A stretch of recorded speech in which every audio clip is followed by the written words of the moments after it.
जवेरिया कहता मेरे जहन में ख्याल आया कि नुसरत इमाम के लिए घर से निकला हूं, जंग करने निकला था ना, इमाम के लिए निकला था, नुसरत के लिए निकला था। तो कहता मैं नुसरत के लिए घर से निकला हूं, तो कहीं नुसरत में फर्क ना आ जाए, ये ना हो कि मेरी नुसरत में फर्क आ जाए और मैं इमाम को छोड़ दूं।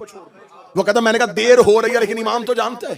जवेरिया कहता मैं घोड़ा दौड़ाता आ रहा था और आसमान को देखता जा रहा था, यकलख्त आसमान पे शाम की सुर्खी छा गई, आसमान पे शफक की सुर्खी छा गई, मगरब का वक्त करीब आ गया। जवेरिया कहता मेरा दिल डोलना शुरू हुआ कि सिर्फ मेरी ही कज़ा नहीं हुई, अली ने भी अपनी असर कज़ा कर ली, अली की भी असर कज़ा हो गई, अली की भी असर कज़ा हो गई, अली की भी असर कज़ा हो गई। जुमला ज़हन में रखना, इस्लाह करो अपने अमलों की हमारी विलायत के साथ। जवेरिया कहता कि अमीर अल मोमिनीन ने अपने घोड़े को रोका और मैंने आसमान की तरफ देखा, आसमान पे अंधेरा छाने के करीब आ गया, सूरज गरूब होता हुआ मगरब के सर रखा था। जवेरिया कहता मौला ने फरमाया जवेरिया जल्दी कर मेरे लिए वजू के लिए पानी लेके आ। जवेरिया कहता मैंने पानी मौला के करीब किया, मौला का जवेरिया अजान दे। मैंने कहा मौला मगरब का वक्त हो गया है, मौला मगरब का वक्त हो गया है, मौला का असर अभी नहीं पड़ी थी या मगरब का वक्त हो गया है। इमाम ने कहा क्यों मगरब का वक्त हो गया है? जवेरिया कहता मौला सूरज चला गया। इमाम ने मुस्कुराते कहा जवेरिया तू सूरज का गुलाम है या अली का गुलाम? तू सूरज का गुलाम है या अली का गुलाम है? जवेरिया कहता इधर अली ने यह जुमला कहा, डूबता हुआ सूरज,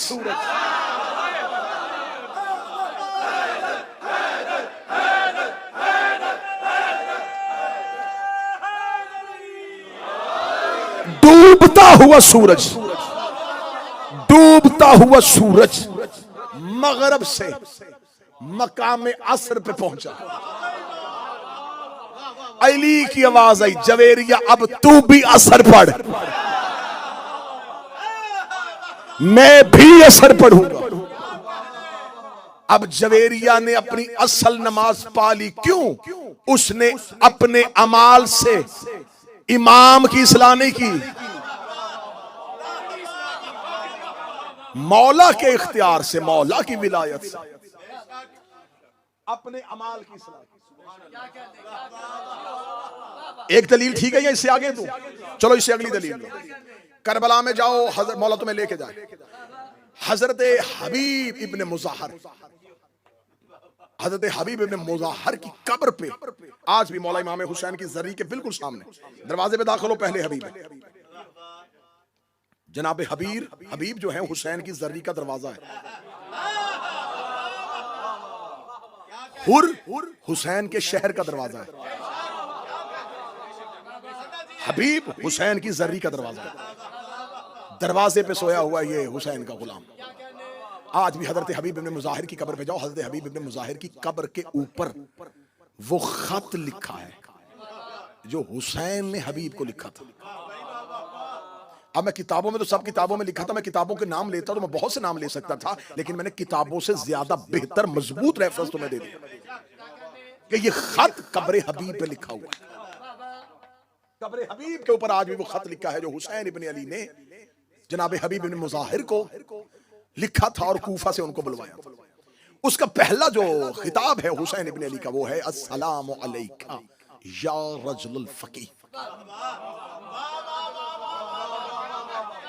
सरना हलाओ, मैं जिगर का लहू दे रहा हूं तुम्हें।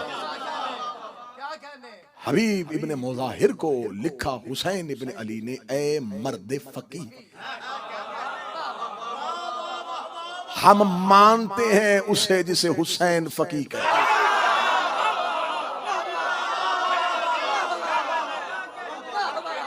हमसे ज्यादा विलायत फकीह का कौन कायल? हुसैन इब्ने अली ने कहा, ए रजुल फकीह, तुम पर मेरा सलाम। ए मर्द फकीह, जनाब हबीब बुजुर्ग थे, ज़ईफ थे, हुसैन शेख कह सकते थे। ए मर्द बुजुर्ग, बुजुर्ग ने कहा। हुसैन इब्ने अली ने जनाब हबीब को जिस एक फजीलत से याद किया वो है फकीह। रुकना भी यहां पे, बात यहां पे आज नतीजा मेरा ख्याल है कि आज इसी बात में बेशक 2 घंटे गुजर जाए, नतीजा निकालते हैं। फकीह किसे कहते हैं? मैंने फौरन फिक़्ह की किताबें उठाई कि फकीह किसे कहते हैं। फकीह का एक अमूमी तर्जमा मिला कि जो शरीयत के मसाइल को, फिक़्ह के मसाइल की सूझबूझ रखता हो उसे फकीह कहते हैं। जो दीन के बारे में सूझबूझ रखता हो, बच्चे अगर जो ब्रिटिश बच्चे हैं, अगर सूझबूझ नहीं, कुछ अवेयरनेस हो, दीन के बारे में अवेयरनेस हो, उसको पता हो कि ये क्या है, इसके इस मसले का हल क्या है, उसे फकीह कहते हैं। अब मैंने जब ये तर्जमा पढ़ा कि फकीह उसे कहते हैं जो दीन में सूझबूझ रखता हो, तो मुझे फकीह का तर्जमा तो मिल गया, लेकिन बात हजम नहीं हो रही। क्या वो रहा है जो खुद दीन है? क्या वो मौला हुसैन सलाम। एक मोहम्मद अली मीर भाई एक अनपढ़ किसी को पढ़ा लिखा कहे, पढ़ा लिखा किसी को पढ़ा लिखा कहे, अवाम किसी को मौलाना कहे, और मौलाना किसी को मौलाना कहे, आलिम किसी को आलिम कहे, तो ये और है। यहां मसला ये है कि आम शख्स हबीब को फकीह नहीं कह रहा, वो कह रहा है जो खुद दीन है। फिर मैंने कहा शायद हुसैन इब्न अली ने जनाब हबीब की फुकाहत से हुसैन मुतासिर हुए हों कि हबीब बहुत अच्छा फकीह है। बादशाह हुसैन की इज्जत कसम, मैं हूं तो इमाम हुसैन का सबसे छोटा जाकर, मैंने असहाबे हुसैन पर लिखी हुई छोटी सी किताब से लेकर बड़ी किताब तक हर एक किताब को खंगाला। ये राज मुझे 2 साल पहले मिला था जब मैंने असहाबे हुसैन पे एक अशरा पढ़ा था। मैंने 10 मजालिस पढ़ी थी सहाबे हजरत इमाम हुसैन पे कि इमाम हुसैन के असहाब में क्या क्या खासियत और क्या क्या फजीलत थी। जब मैं हजरत हबीब इब्न मुजाहिर पे अपनी रिसर्च कर रहा था तो मैंने जब मर्द फकीह पे आया तो मैंने पहले फकीह का तर्जमा पढ़ा। तर्जमा पढ़ने के बाद फिर मैंने कहा यकीनन जनाब हबीब जो है वो अपने दौर में बहुत बड़े फकीह होंगे और हुमायूं हुसैन उनकी इस फजीलत से मुतासिर होंगे। मैंने हबीब की पूरी जिंदगी सवाने हयात पढ़ी। मुझे हबीब की हर सवाने हयात में कहीं भी एक वाक्य नहीं मिला कि हबीब कूफे में बतौर फकीह मशहूर हो।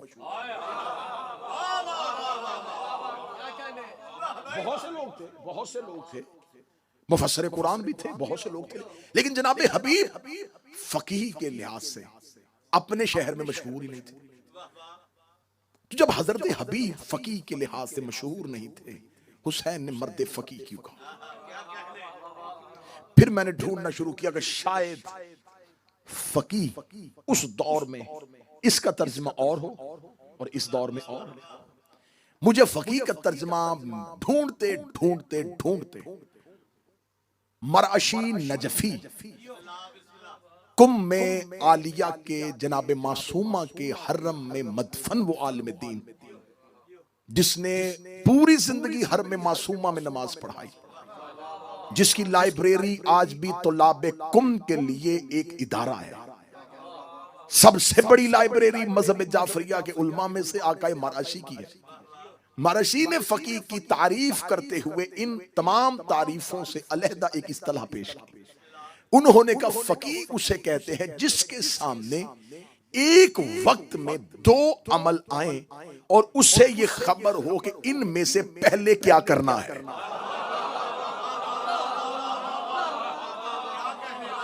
जो इस पोजीशन में हो कि उसके सामने 2 चीजें भयक वक्त आ जाए और उसने फैसला करना हो कि इन दोनों में से पहले क्या करना।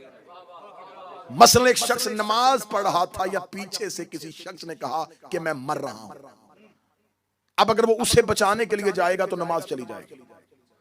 अब इस लम्हे वो फैसला कौन करेगा कि मुझे नमाज बचानी है या उस शख्स को बचाना है, डूबते हुए शख्स को बचाना है या इबादत करनी है, मुझे अपना रोजा बचाना है या किसी इंसान के सामने उसकी इज्जत और जान को बचाना। मुख्तलिफ 2 इबादतें एक वक्त में इकट्ठी हो जाएं। फकीह उसे कहते हैं जो दोनों में से एक को चुने। अब ये काम आम इंसान नहीं कर सकता। नहीं कर सकता। कोई आम इंसान फौरन नहीं पूछ सकता। हमें छोटा सा भी मसला आ जाए, हम जल्दी से अपने से बेहतर जाने वाले की तरफ रुजू करते हैं कि मुझे पता है हमें अभी इसमें से क्या करना चाहिए। अब एक वक्त में दो इबादतें इकट्ठी हो जाएं और उसमें से एक का इंतखाब करें, उसे कहते हैं फकीह। बात जहन में रखनी है, इस्लाह करो अपने अमलों की हमारी विलायत के साथ। दो चीजों को एक वक्त में।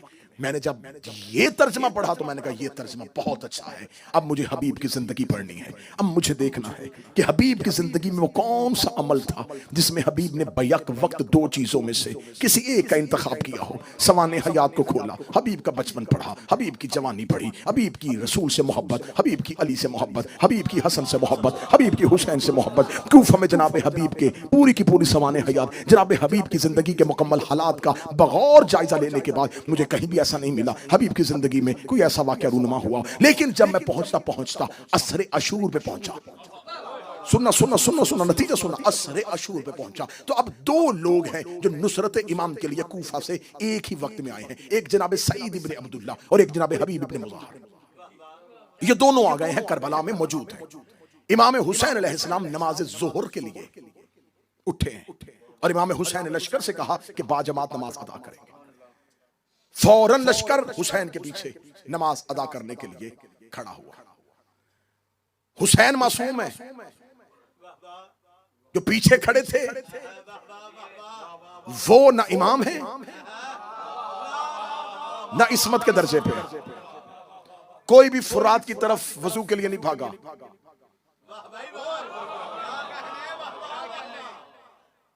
और ये जख्मी भी हैं, इनमें से कुछ तीरों के साथ जख्मी हो चुके हैं, बदन पे खून है।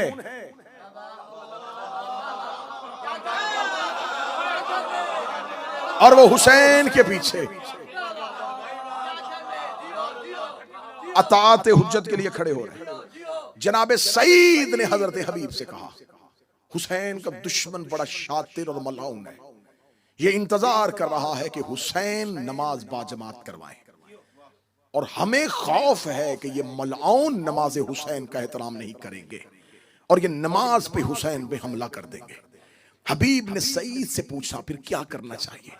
उसने कहा क्या ही अच्छा हो कि हम बवक्त नमाज इमाम हुसैन के दिफा के लिए आगे खड़े हो। सुनना, जनाब सईद मौला हुसैन के पास पहुंचे। इतनी जुर्रत भी नहीं कि आके इमाम से कहें कि मौला, क्योंकि वो इख्तियार इमाम से वाकिफ है कि हमारे इमाम को हमारे दिफा हम इमाम के सामने जिरा बन के खड़े हो। अब डर भी रहे हैं और अपने दिल के हालात भी बताने हैं। इसे कहते हैं हुज्जत के नौकर, इन्हें कहते हैं अलैहिस्सलाम। आके जनाब सईद ने ये नहीं कहा कि मौला हमें डर है कि कहीं दुश्मन आपको कत्ल ना कर दे तो मैं आपके आगे खड़ा हो जाऊं। इसे भी तौहीन समझ रहे थे। आके इमाम के सामने मौला एक शरई मसला पूछना है। इमाम ने फरमाया कौन सा मसला। जनाब सईद ने कहा मौला अगर कोई खाना काबा का दिफा करता हुआ काबे को पुष्ट दिखाए। कहां चले गए हो यार, हुसैन का वास्ता जागो। अकलीम भाई, अगर कोई दिफाए काबा करता हुआ खाना काबा को पुष्ट दिखा दे तो ये उसका अमल क्या होगा। इमाम उसके अंदर का सवाल जान गए। इमाम का जवाब सुन गया। इमाम ने कहा हां, अगर मकसद दिफाए काबा हो तो इस अमल की जजा उससे भी ज्यादा बेहतर है। जब इमाम ने इजाजत दे दी तो जनाब सईद ने कहा मौला मैं चाहता हूं जब आप नमाज पढ़ाएं तो मैं आपके आगे खड़ा हो जाऊं। हुसैन इब्ने अली ने जनाब सईद को इजाजत दी।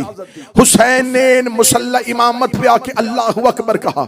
जनाब सईद कदमों के फासले पे नहीं, इंचों के फासले पे बिल्कुल हुसैन इब्ने अली के आगे खड़े हो गए, एक दीवार बन के। इधर हुसैन ने जोहर की नमाज के लिए अल्लाहु अकबर कहा। सईद वहीं का वहीं खड़ा दुश्मन की तरफ देख रहा था। दुश्मन टीलों पे आए, दुश्मन ने हुसैन को नमाज पढ़ाते देखा। उसका मौका अच्छा है, इन्होंने कमानों में तीर डाले। जनाब जनाब सईद सामने सीने को सफर करके खड़े हो गए। तीर आते रहे, सईद रोकते रहे, तीर आते रहे, सईद रोकते रहे, तीर आते रहे, सईद रोकते रहे। इधर मौला हुसैन ने पहली रकत मुकम्मल की, दूसरी रकत मुकम्मल की, तीसरी रकत मुकम्मल की। इधर हुसैन आखिरी रकत के रकू में थे, ये सईद सामने खड़े थे। इतने तीर लग गए थे सईद के बदन पे कि अब सईद पे खड़े होने की शक्कत नहीं थी। इधर हुसैन ने रकू से अपना सर उठाया, या हुसैन का सर उठ रहा था और सईद का जिस्म जमीन पे गिर रहा था। अब पीछे खड़े थे हबीब इब्ने मुज़ाहिर। सईद ने हुसैन से इजाजत मांगी थी, हबीब ने इजाजत नहीं मांगी। जो समझ गए हो तुम्हारी जुर्रतों को सलाम। सईद ने इजाजत मांगी थी, हबीब ने इजाजत नहीं मांगी थी। इधर सईद का बदन करबला में गिर रहा था, हुसैन रुकू से उठ रहे थे। अब हबीब ने ज़हन में सोचा, अगर सईद गिर गया और एक तीर भी हुसैन तक पहुंच गया, हमारी वफा में फर्क आ जाएगा। हबीब ने वहीं से अपनी नमाज तोड़ी और आके हुसैन के सामने खड़े हो गए। हुसैन को खबर थी कि अगर मैंने हबीब को यह जुमला ना कहा, कल को मौलवी भौंक देंगे। वो हबीब की नमाज ही नहीं हुई, इसलिए हुसैन ने बुलाने से पहले कह दिया, ए मर्दे फकीर।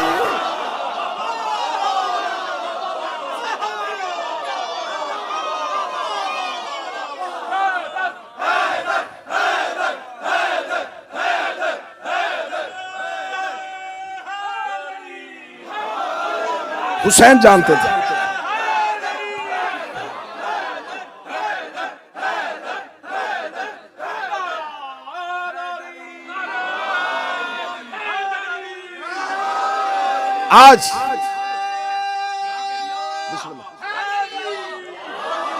आज मौरख लिख देता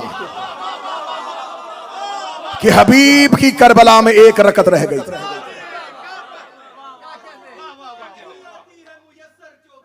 सुभान अल्लाह।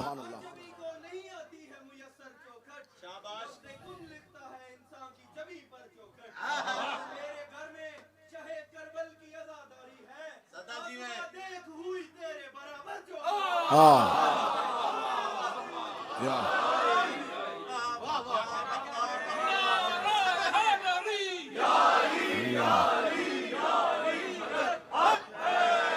सैयदजादा है, फकीर का बेटा है, उसने शेर पढ़ा है। उसने कहा है कि ऐ आसमां तेरे बराबर चौखट नहीं, आसमान से अफजल चौखट, क्योंकि यहां वाले वहां जाने की तमन्ना नहीं करते, वहां वाले यहां, उधर वाले इधर आते हैं। किताबों में है कि फरिश्ते मलाइका अल्लाह से कहते, जहां जमीन पे मजलिस हुसैन होती है, मलाइका परवरदिगार से कहते, मेरे अल्लाह हमारी सारी इबादत ले ले, हमें एक बार इस महफिल में जाने दे।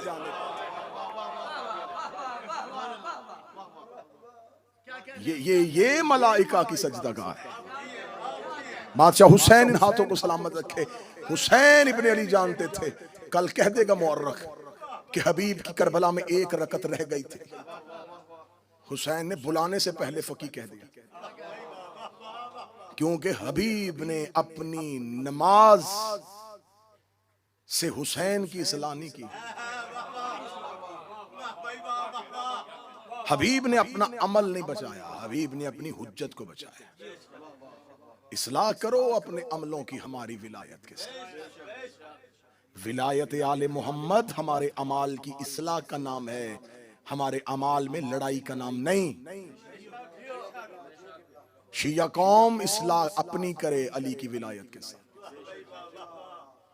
शिया कौम में कोई और मसला इतना एतराज वाला नहीं, इतना किसी मसले पर इख्तिलाफ नहीं शिया मजहब में हुआ जितना विलायत अली पे हो रहा है। इसलिए कि फसाद है अली को छोड़ना, इत्तेहाद है अली को मानना। इत्तेहाद करो। मेरे पांचवें शहनशाह ने जनाब मीर समेत तमार के बेटे याकूब को कहा था, याकूब ने आके पांचवें इमाम से कहा था, जनाब मीर समेत तमार का बेटा, मौला मैं आपसे कोई नसीहत लेना चाहता हूँ, एक नसीहत कर दें जिसे मैं सारी जिंदगी पल्ले के साथ बांध के रखूं। इमाम बाकर ने जाते हुए याकूब से कहा, बस एक ही नसीहत याद रखना, अली के दोस्त को दोस्त रख, चाहे वो तेरे बाप का कातिल ही क्यों ना हो। और याकूब अली के दुश्मन से दुश्मनी कर, चाहे वो तेरा बाप ही क्यों ना हो। ये नसीहत जमाने को फैला दो। कि अपनी दोस्ती और दुश्मनी का मेयार अली रखो। मुझे किसी से मोहब्बत नहीं अली के सिवा, मैं हर किसी से मोहब्बत करूं अली के लिए। इंशाअल्लाह कल की मजलिस में इससे आगे बढ़ेंगे कि कैसे कैसे अपने अमाल की इस्लाह की जाती है, और फिर हम आखिरी 2 मजलिसों में पहुंच जाएंगे करबला की जानब के। करबला क्या था? करबला तहरीक थी, करबला जंग थी, करबला वाकया था, या करबला लड़ाई थी? राज़ करबला कल की और परसों की मजलिस में अया किए जाएंगे कि आखिर करबला क्या थी।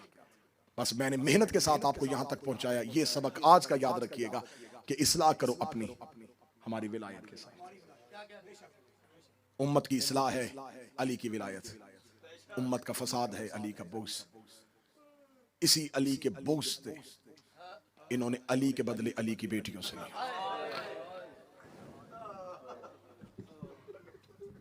मैं हर रोज भी ये जुमला पढ़ूं और आप हर रोज भी मातम करें तो हर रोज इस जुमले की कीमत नहीं पूरी हो सकती। इन्होंने अली की कलाई का बदला सकीना के रुखसार से लिया।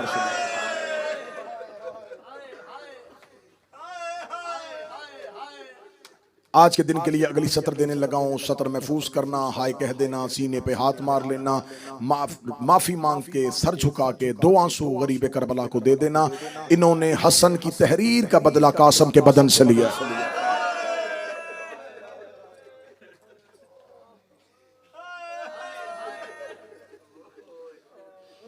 मैं गुफ्तगू करना चाह रहा था लेकिन बात तवील हो गई। जनाब इमाम हसन अलैहिस्सलाम पर जो मौरखीन इल्जाम लगाते हैं उनमें से 1-2 का जवाब देना चाह रहा था। चले मैं सरसरी जवाब दे देता हूँ। पहला जवाब यह है कि इमाम हसन अलैहिस्सलाम की नस्ल में इमामत क्यों नहीं आई, इमामत नस्ल हुसैन में क्यों आई? 2 हस्तियों का एहसान था दीन पे, एक जनाब खदीजा का और एक हजरत अबू तालिब का। खुदा को चाहिए था कि एक इमाम खदीजा को देता, एक इमाम अबू तालिब को देता, लेकिन खुदा ने इमामत को एक ही घर में रखना था। या अबू तालिब का बेटा इमाम हो सकता था या जनाब खदीजा का बेटा इमाम हो सकता, लेकिन खुदा ने असूल बनाया। खुदा ने एक घर से बेटी ली, एक घर से बेटा लिया। बेटा अबू तालिब के घर से आया, बेटी खदीजा के घर से आई, और इमामत को एक ही घर में इकट्ठा कर दिया। इमाम हसन और इमाम हुसैन 2 भाई, दोनों के पास इमामत थी। अब दोनों के बाद दोनों के बेटे इमाम नहीं हो सकते थे, एक ही घर में इमामत जा सकती थी। ये जनाब ज़हरा का अनाम था कि जनाब सैयदा के हर बेटे को इमाम बनना था, क्योंकि सैयदा मरकज़े इस्मत थी। सैयदा की इस्मत कुल्ली का इतलाक सैयदा के हर बेटे पे होना था। ज़हरा के हर बेटे को इमाम बनना था, लिहाजा इमाम हसन और इमाम हुसैन दोनों इमाम बने। अब इससे आगे जब इमामत चलनी थी तो दोनों बेटों की नस्ल में इमाम नहीं होना था, एक नस्ल में इमाम आना था। लेकिन खुदा ने इस उसूल को फिर जिंदा किया। खुदा ने हसन की बेटी फातिमा ली, हुसैन का बेटा अली ज़ैनुल आबिदीन लिया। दोनों का अक्द हुआ और मोहम्मद बाकर की सूरत में इमामत फिर एक हो गई। वहां भी अली और फातिमा थे, यहां भी अली और फातिमा। इमाम हसन की बेटी फातिमा बिनते हसन मौला हुसैन के बेटे अली इब्न अल हुसैन, अली इब्न अल हुसैन का अक्द फातिमा बिनते हसन से हुआ और सरकार हजरत इमाम मोहम्मद बाकर दुनिया में आए। बहुत सी चीजें हैं जो मशहूर इतनी हो जाती हैं कि बस उसके अलावा किसी और चीज को शोहरत ही नहीं मिलती। हमारे पास इन अयाम में दिन बड़े कम होते हैं, इसलिए एक एक दिन एक एक हस्ती के साथ मखसूस हो गया है, हम उन्हीं का तज़किरा करते हैं। मैं आप नौजवानों और बच्चों को यह पैगाम दूं, करबला में इमाम हसन का सिर्फ एक बेटा नहीं, करबला में हसन के 4 बेटे शहीद हुए। 5 बेटे इमाम हसन के और एक बेटी जनाब हसन मुसन्ना, जिनसे इमाम हसन की नस्ल चली। उनके अलावा 4 बेटे, ये चारों के चारों करबला में शहीद हैं। बड़े बेटे का नाम अब्दुल्ला अकबर इब्ने इमाम हसन, दूसरे बेटे का नाम अहमद बिन हसन, तीसरे का नाम कासम इब्ने हसन, चौथे का नाम अब्दुल्ला असगर इब्ने हसन। ये चारों के चारों करबला में हैं और चारों करबला में शहीद हुए। ज्यादा मशहूर, ज्यादा शोहरत जनाब कासम की है। जनाब कासम की शहादत बड़ी दर्दनाक है, लेकिन जनाब कासिम की एक छोटा भाई अब्दुल्ला असगर, आप अरबों में जाएंगे ना जी, तो अरब जो है वो जनाब अली असगर, जिनका गहवारा हम बरामद किया है, उन्हें अब्दुल्लाहुल रजी कहते हैं। आप करबला में भी मकाम अली असगर पे जाएंगे, अब्दुल्लाहुल रजी, रजी कहते हैं दूध पीने वाला बच्चा। तो जनाब अली असगर अब्दुल्ला है, लेकिन अल रजी। इमाम हसन का एक बेटा है अब्दुल्ला असगर, दोनों असगर हैं। हुसैन का बेटा भी असगर है, हसन का बेटा भी असगर है। लेकिन अरब इन दोनों में फर्क डालने के लिए उसे अब्दुल्ला अल रजी कहते हैं, दूध पीने वाला अब्दुल्ला। ये जो हसन का बेटा अब्दुल्ला था, जो जनाब कासिम का छोटा भाई था, ये कमसिन था, लेकिन इतना कमसिन नहीं था। इसकी शहादत कब हुई है? इसकी शहादत हुई है बिल्कुल इमाम हुसैन की शहादत के साथ। इनकी वालिदा खैमे के दर पे बैठी थी जब हुसैन ने हलमे नासर की सदा दी। इस बच्चे ने हुसैन की गुर्बत की सदा सुनी। ये मां की गोद से निकल के मक्तल की जानब दौड़ा। किताबें कहती हैं पहली बार ये शहादत सुन रहे हो जब ये बच्चा दौड़ा है, हजरत अब्दुल्ला इमाम हसन का बेटा कासिम का छोटा भाई, जब ये दौड़ा है ना हुसैन इब्न अली की जानब, उस वक्त मौला हुसैन की पुश्त पे कातल सवार था। ये बच्चा बड़ा छोटा था, इसे और कुछ ना हुआ, इसने एक पत्थर उठाया और पत्थर उठा के कातल के सर पे मारा। उस कातल की पेशानी फट गई। हसन का बेटा चंद कदम के फासले पकड़ा, छोटा सा बच्चा 6 साल या 5.5 साल की उम्र, दूर खड़ा हुआ देखे कह रहा था, खबरदार अगर तुमने मेरे मौला को कोई अज़ियत पहुंचाई, खबरदार अगर तूने मेरे चाचा को कोई तकलीफ पहुंचाई। इसने कातल की पेशानी पे पत्थर मारा, हुसैन के कातल का सर फटा, हुसैन का कातल हुसैन के सीने से उतरा, हुसैन खाक से उठे। हुसैन ने कहा जनाब अब्दुल्ला को, जा मां के पास वापस चला जा। अब्दुल्ला पीछे मां के जाने के बजाय हुसैन की जानब दौड़ा। ये दोनों हाथ फैला के हुसैन की जानब आ रहा था, या कातल ने तलवार से इसके दोनों बाजू कलम किए। इस अब्दुल्ला के सर पे भी हुरमल ने तीर मारा था। बिल्कुल इमाम हुसैन की शहादत से चंद लम्हे पहले ये हसन का बेटा हुसैन की गोद में गिरा। मशहूर शहादत है हजरत कासिम। हजरत कासिम की हयात तैयबा 13.5 या 14 साल, मौरखीन का इत्तिफाक, क्योंकि जब इमाम हसन की शहादत हुई है जनाब कासिम की उम्र 3 साल थी। ज़ाहरी हयात तैयबा 13.5 या 14 साल। जब मौला इमाम हसन की शहादत आखिरी रात थी ना हुजरे में, तो वसीयत की। उसमें इमाम हुसैन को बुला के इमाम हसन ने कहा था, हुसैन मेरे बाद मेरे कासिम का ख्याल रखना। ये बात भाई ने भाई को नहीं की। उस लम्हे इमाम हसन इमाम थे। इमाम ने हुक्म दिया कि मेरे बाद कासिम का ख्याल रखना। हुक्म हसन को इमाम का हुक्म समझ के हुसैन अलैहिस्सलाम ने ऐसे माना कि अहले बैत के घर में से किसी जवान की इतनी पोशाकें नहीं थी जितनी जनाबे कासिम की। इमाम हुसैन कीमती तरीन लिबास खरीद के कासिम को पहनाया करते थे। जनाबे कासिम दिन में कई बार अपना लिबास तब्दील करते थे। हाशमी और अहले बैत के घर में से कोई इतना कीमती जूता, इतना कीमती लिबास नहीं पहनता था जितना जनाब कासिम पहनते थे। जनाब कासिम की मां कहती थी मौला हुसैन से, मौला आप जब भी जाते हैं तो मेरे कासिम के लिए इतने लिबास क्यों खरीदते हैं? जनाब इमाम हुसैन देके कहते थे, फरवा यतीम लिबास से पहचाने जाते थे। मैं नहीं चाहता कि कोई मेरे कासिम को यतीम समझे। जनाब कासिम को इतना कीमती लिबास हुसैन पहनाते थे कि मदीने में कासिम बचपन में मशहूर हो गए, अमीर कासिम। ये बड़ा कुर्रईस है, इसके लिबास में बड़ी इमारत है। अहले बैत के घर में से हर कोई जनाब कासिम से बड़ा प्यार करता था। साहिब औलाद बैठे हो, मेरी माएं बहनें बेटियां पर्दे में सुन रही हैं, हर मां की हसरत होती है बेटे की शादी करना, लेकिन बेवा मां की हसरत बड़ी होती है। कासिम की मां की बड़ी हसरत थी, मैं कासिम के सर पे सेहरे सजाऊं। मेरी कौम पे मेहंदी का इल्जाम कि ये सिर्फ इनका तरीकाकार है, इसका शीयत के साथ कोई ताल्लुक नहीं है। यकीनन बर्रे सगीर हमारा कल्चर है, लेकिन अपने कल्चर में रह के इबादत करने की ममानियत कहीं भी नहीं है। अगर आप मगरब में रहते हैं तो आप मगरबी लिबास पहन के नमाज पढ़े तो नमाज होगी। जरूरी नहीं है कि अगर आपने अरब का लिबास ही पहनेंगे तो आप इबादत होगी। अगर आपका कल्चर आपको अपने लिबास में नमाज पढ़ने की इजाजत दे सकता है और आपका मजहब आपको नहीं रोकता, तो फिर आपका मजहब आपको अपनी सकाफत, अपने कल्चर के साथ आजादारी करने की इजाजत भी देता है।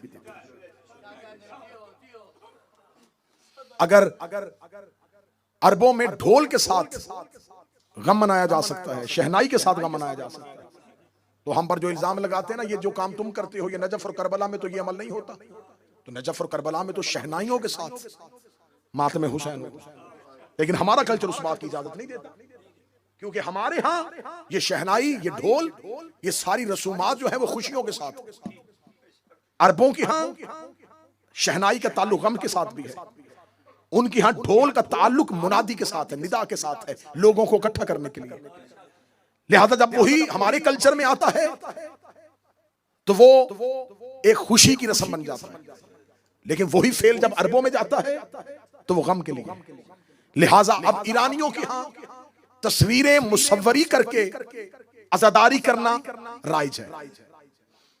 मैं कई साल से करबला में हूं, करबला में बाकायदा अयाम अज़ा में शबीहें बनाई जाती है, किसी जवान को जनाब कासिम की शबीह बना दिया जाता है। ऐसा काम हम अपने कल्चर में नहीं कर सकते, क्योंकि हमारी अकीदत इस बात की इजाजत नहीं देती कि हम किसी इंसान की निस्बत भी उनके साथ दे दें। लिहाजा जब वो काम करते हैं जिसका हमारा कल्चर इजाजत नहीं देता, फिर किसी मौलवी को तकलीफ नहीं होती। लेकिन जब हम कोई अमल करें तो फौरन कहते दी ऐसा तो है ही नहीं। आज भी करबला में चले जाओ, आज भी खैमा गाह में जनाब कासिम का जो हुजरा है उसके ऊपर लिखा हुआ हुजरा अरूसी, शादी वाले दूल्हे का हुजरा। आज भी जनाब कासिम के नाम की मेहंदियां 7 मुहर्रम, मैंने 1 साल करबला में कब्र हुसैन पे अशरा पड़ा है। 7 मुहर्रम हर गली में छोटी छोटी बच्चियां हाथों में कासिम की मेहंदियों की रोशनियां लेके बैठे। ये अज़ादारी उन हसरतों की तस्कीन है जो अहले बैत की थी। हम सबीले क्यों लगाते हैं कि उन्हें पानी नहीं दिया? उनकी हसरत थी कि पानी मिले, हसरत थी कि ख़याम तक खाना पहुंचे, हसरत थी कि अब्बास का अलम उठे। जो करबला वालों की हसरतें थी हम अज़ादारी से पूरी कर रहे हैं। तो कासिम की मेहंदी कासिम की मां की हसरत थी, हसरत थी कि मेरे लाल की मेहंदी उठे। लिहाजा कोई शिया मेहंदी को कभी भी बिदअत न समझना। इसकी अज़ादारी की तरवीज के लिए अपना अमली किरदार अदा किया करो, जितना बेहतर से बेहतर हो सके करो। रोते रोते जनाब कासिम आए हैं करबला में इमाम हसन हुसैन के पास, आके कहते मौला मुझे मरने की इजाजत है। ज्यादा पढ़ गया मैं बिल्कुल करीब से शहादत शुरू करने लगा हूं, वरना 35-40 मिनट है जनाब कासिम के दर्द पढ़ने के लिए। मौला मुझे मरने की इजाजत है, क्योंकि शब अशूर जब ख़याम का पहरा दिया जा रहा था, अली अकबर और अब्बास खेमे का पहरा दे रहे थे। अली अकबर कह रहे चाचा सुबह सबसे पहले मैदान में मैं जाऊंगा। अब्बास कहते थे ना अकबर सुबह सबसे पहले तू ना जाना, तेरे जाने से तेरे बाबे की आंखों का नूर चला जाएगा। सुबह सबसे पहले मैदान में मैं जाऊंगा। अली अकबर कहते ना चाचा अब्बास सुबह सबसे पहले आप ना जाइएगा, आपके जाने से मेरे बाबा हुसैन की कमर झुक जाएगी। एक कहता था कमर झुकेगी, एक कहता था आंखों का नूर जाएगा। दोनों ख़याम का पहरा दे रहे थे। यहाँ एक खेमे का पर्दा उठा, एक 13.5 साल का शहजादा दौड़ता हुआ बाहर आया, दोनों के घोड़ों के सामने आके छोटे छोटे हाथ जोड़े, कहते ना चाचा अब्बास तू जाना, ना भैया अली अकबर तू जाना, तेरे जाने से कमर झुकेगी, तेरे जाने से आंखों का नूर जाएगा। सुबह सबसे पहले मक्तल में मैं जाऊंगा, मैं यतीम हूं, मेरे जाने से ना किसी की कमर झुकेगी ना किसी की आंखों का नूर जाएगा। हुसैन ने मुसल्ले पे कासिम का लफ्ज़ सुना, हुसैन रोते हुए खेमे से बाहर आए। रोकेगा कासिम तुम्हें किसने कहा है तेरे जाने से मेरा कोई नुकसान नहीं होना, तेरे जाने से मेरे 2 घर बर्बाद हो जाएंगे, मेरे हसन की तस्वीर जाएगी, मेरी बेटी का नसीब जाए। अजरो कमल कासिम आए, ए मौला मुझे मरने की इजाजत है। फरमाया जा कासिम मां के खेमे में वापस चला जा। मैंने मक्तले करबला को गौर गौर से हर्फ हर्फ करके पढ़ा है। जनाब हर कोई जाता था तो हुसैन क्या कहते थे? हुसैन कहते थे अभी नहीं लड़ना, अभी थोड़ी ताखीर है। कासिम जब भी गए हुसैन सर झुका के कहते जा मां के खेमे में चला। कासिम तेरी मां तेरे सहारे पे जिंदा है, कासिम तेरी मां तेरे आसरे पे जिंदा। आखिरी बार जनाबे कासिम आए, इमाम हुसैन ने कहा मां के खेमे में वापस चले जा। जनाबे कासिम आए, अम्मा 7 बार गया हूं, मौला मुझे मैदान में नहीं भेज रहे। जनाबे फरवा ने सर पे चादर ली, कासिम का हाथ पकड़ा, हुसैन के खेमे में गई। जनाब फरवा को आते हुए देखा, बड़ा एहतराम था हुसैन की नजर में जनाब हसन की ज़ौजा का। इमाम हुसैन उस दौर की हुज्जत और इमाम थे, लेकिन कासिम की मां को आते देखा, एहतराम में हुसैन उठ के खड़े हुए, देख के कहने लगे, ए मादरे कासिम, आपको आने की जरूरत क्या थी? किसी के हाथ पैगाम भेज देती, हुसैन आपके खेमे में आ जाता। देख के कहती है, मौला मेरे बेटे को मरने की इजाजत क्यों नहीं दे रहे? इतना कहना था, हुसैन जमीन पे बैठे, कासिम का चेहरा हुसैन ने एक बार हाथों पे लिया, कासिम की पेशानी का हुसैन ने बोसा लिया। बोसा लेके जो जुमला पढ़ा वो जुमला तुम्हें घर तक रुलाएगा। इमाम हुसैन देख के कहते, फरवा, ये चेहरे कोई मरने के लिए होते हैं? ये जवान कोई मरने के लिए पैदा होते हैं? बीबी देख के कहती है, जहां तू इतनी कुर्बानियां दे रहा है वहां मेरे बेटे को भी भेज दीजिए। ये कह के बीबी फरवा ने कासिम के बाजू से एक तवीज खोला, तवीज खोल के हुसैन के हाथ में रखा। आवाज आई, क्या है ये? कासिम की मां देख के कहती, जब 28 सफर को शहर मिली हुई थी, मुझे कहा था आ मैं तुझे एक तहरीर लिख दूं, जब मेरा करबला में हुसैन अकेला हो जाए उसे मेरी तहरीर दिखा देना। मुद्दत के बाद भाई ने भाई का खत पढ़ा, उसके अंदर हसन लिखा था, हुसैन करबला में कासिम मेरा हिस्सा समझ के, करबला में कासिम को मेरा हिस्सा समझ के कुर्बान कर दो।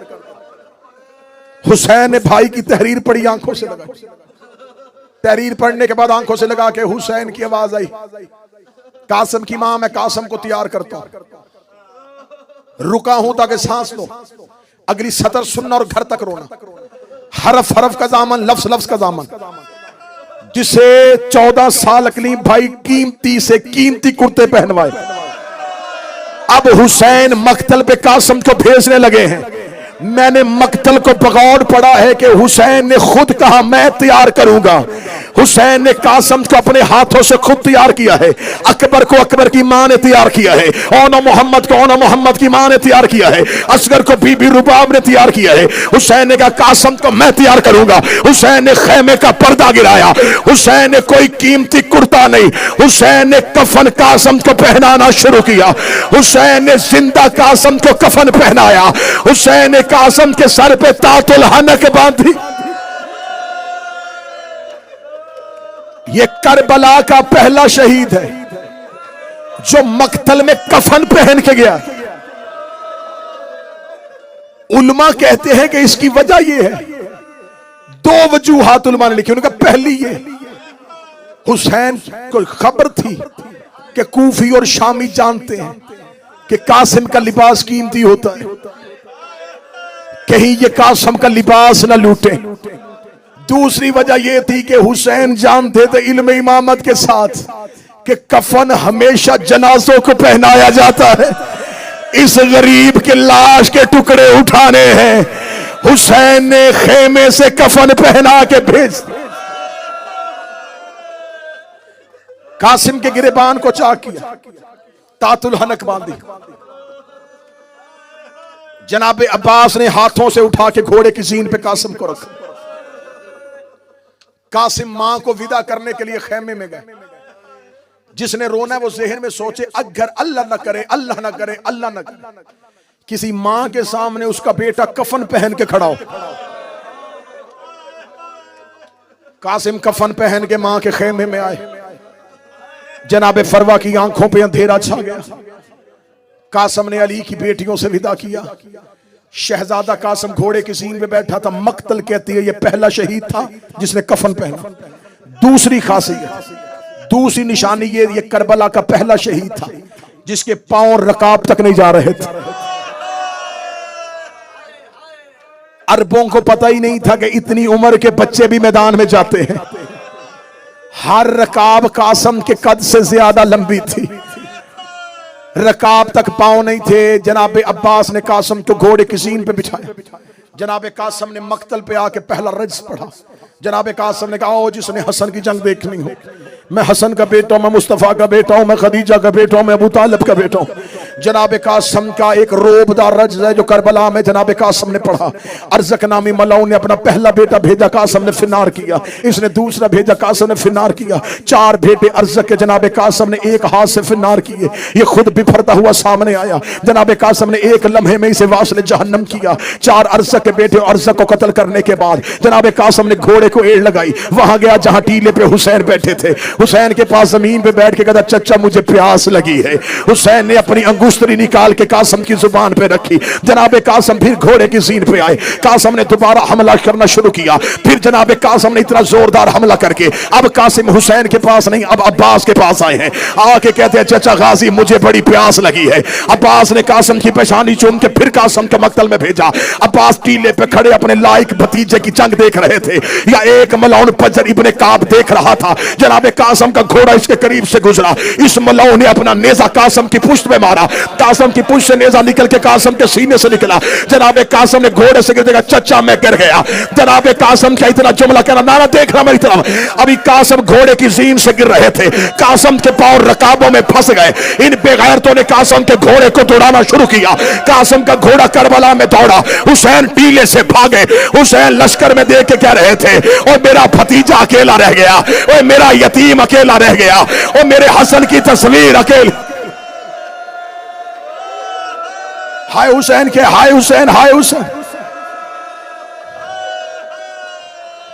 मेरे हसन की तस्वीर अकेली रह गई। नाना मेहंदी तब आएगी जब हर बंदे का हाथ पुरसे के लिए उठेगा। मैं तो अभी रवायतें छुपा रहा हूं, वो पढ़ूंगा तो तुम्हारा जिगर न फट जाए। मौला हुसैन नशे में पहुंचे। हुसैन पहुंचे, लश्करों का बादल था कासम के ऊपर। हुसैन लश्करों को हटा रहे थे। लश्कर दौड़े।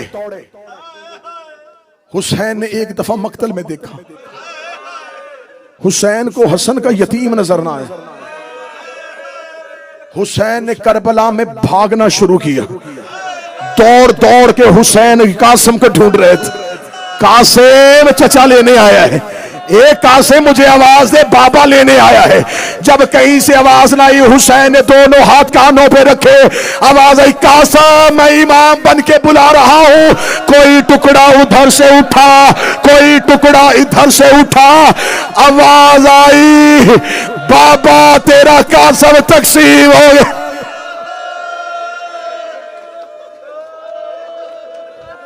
एक रिवायत अभी मैंने रोकी, एक रिवायत मैंने रोकी।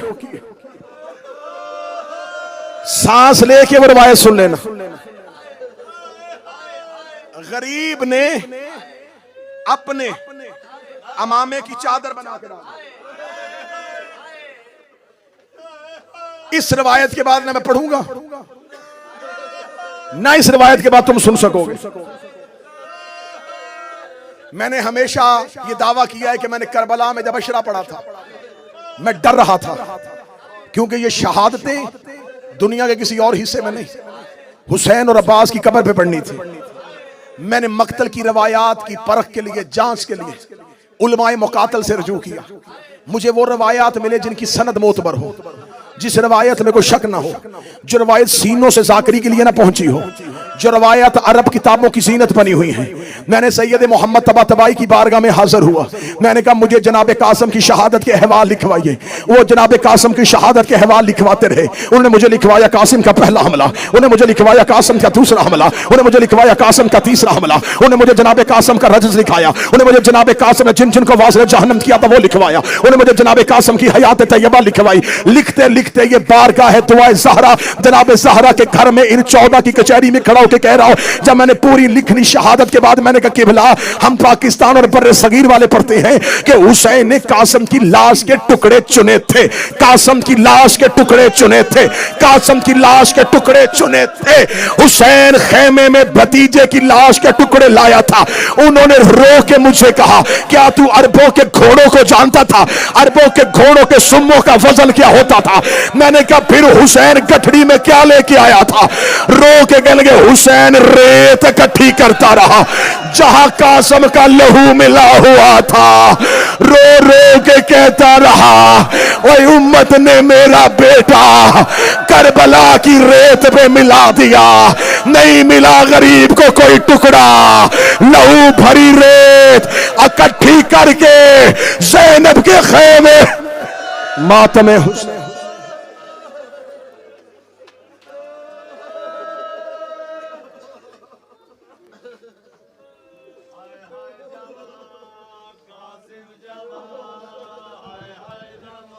रेता च डुल गई मिट्टियां च रुल गई, मानूर आवे कासिम दी मेहंदी। रेता च डुल गई मिट्टियां च रुल गई, मानूर आवे कासिम दी मेहंदी। कुबरा दा बाबा चादर विछा के, कुबरा दा बाबा चादर बिछा के, चुन चुन के पावे कासिम दी मेहंदी। रेता च डुल गई मिट्टियां च रुल गई, मानूर आवे कासिम दी मेहंदी। रेता च डुल गई मिट्टियां च रुल गई, मानूर आवे कासिम दी मेहंदी। रेता च डुल गई मिट्टियां च रुल गई, मानूर आवे कासिम दी मेहंदी। मकतल चु सैयद वैन पाया, कल्लाए नाना ज़हरा दा जाया। मकतल चु सैयद वैन पाया, कल्लाए नाना ज़हरा दा जाया। कौसर किनारे मेरे टुर गए सारे, कौसर किनारे मेरे टुर गए सारे। केड़ा उठावे